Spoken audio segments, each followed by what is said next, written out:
Автомобильную дорогу Амга в республике приведут в нормативное состояние в период с 24 по 26 годы. Об этом в ходе рабочей поездки в Амгинский район сообщил глава республики. К концу 26 года не только жители Амгинского района, но и жители Мегино-Кангаласского, Усьмайского смогут ездить по хорошей дороге. Кроме того, к 27 году в рамках реализации национального проекта «Безопасные и качественные дороги» в республике планируют привести в нормативное состояние по почти 1500 километров автомобильных дорог регионального значения.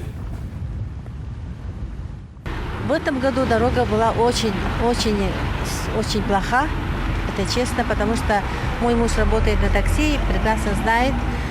Поэтому то, что Ильдархан все-таки принял такое решение, и даже в такое решение, что будет дорога асфальтирована, это, конечно, для нас это как мечта. На прошлой неделе глава сказал, что к 26 году дорога будет асфальтирована. Это очень хорошо, отлично, можно сказать. Наконец-то будем ездить по хорошей дороге. Это развитие для Амгинского Алуса.